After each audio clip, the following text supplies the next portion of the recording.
উদ্বেগজনক খবরে। ঘর পাচ্ছে ঠাকুরগাঁওয়ের ৭,৫০০-এরও বেশি গৃহহীন পরিবার। বঙ্গবন্ধু শেখ মুজিবুর রহমানের জন্মশতবার্ষিকী উপলক্ষে এ উপহার পাবেন তারা। আসছে জানুয়ারিতে প্রধানমন্ত্রী শেখ হাসিনা সারা দেশে এর হস্তান্তর কার্যক্রম উদ্বোধন করবেন। ঠাকুরগাঁও থেকে ফিরোজ আমিন সরকারের তথ্য ও ছবিতে একটি ডেস্ক রিপোর্ট।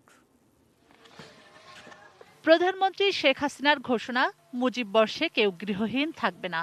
সারা দেশেই চলছে গৃহহীনদের জন্য ঘর নির্মাণের কাজ। ঠাকুরগাঁও জেলায় ৩টি শ্রেণীর ভূমিহীন ও গৃহহীনদের জন্য তৈরি হচ্ছে ৭,৮০০ ঘর। প্রতিটি ঘরের জন্য ব্যয় বরাদ্দ ১,৭১,০০০ টাকা।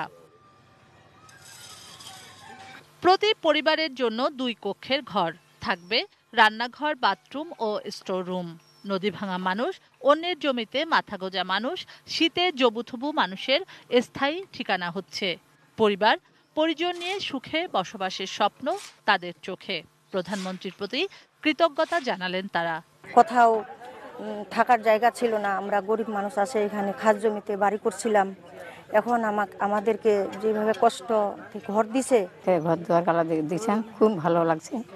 এখন ধন্যবাদ জানাই মাননীয় প্রধানমন্ত্রীকে ধন্যবাদ জানাই এবং তাদেরকে শুভেচ্ছা জানাতেছি। সুবিধাভোগী পরিবারগুলোর জন্য নিরাপদ পানি ও ড্রেনেজ ব্যবস্থা পর্যায়ক্রমে গড়ে তোলার আশ্বাস রয়েছে প্রশাসনের। সম্পূর্ণ টাকাটি যেন জনগণের কল্যাণে ব্যয় হয়, এখান থেকে লাভ করার কোনো মানসিকতা যেন কোনোভাবে কারো মধ্যে কাজ না করে। এবং আমরাও সেই কারণেই এখান থেকে লাভের মানসিকতা নিয়ে নয়, বরং ত্যাগের মানসিকতা নিয়ে জনগণের জন্য কাজ করার জন্য আমরা সবসময় চেষ্টা করে যাচ্ছি। রাজনৈতিক নেতৃবৃন্দ, জনপ্রতিনিধি সকলে মিলেই আমরা এই সমস্ত ঘর নির্মাণ কাজ তদারকি করছি, উপকারভোগী নির্বাচন করছি এবং আমরা যথাযথ ব্যক্তি যাতে এই ঘরগুলো পায় তার ব্যবস্থা গ্রহণ করেছি। শুক্লা সরকার, ডেস্ক রিপোর্ট, এটিএন নিউজ।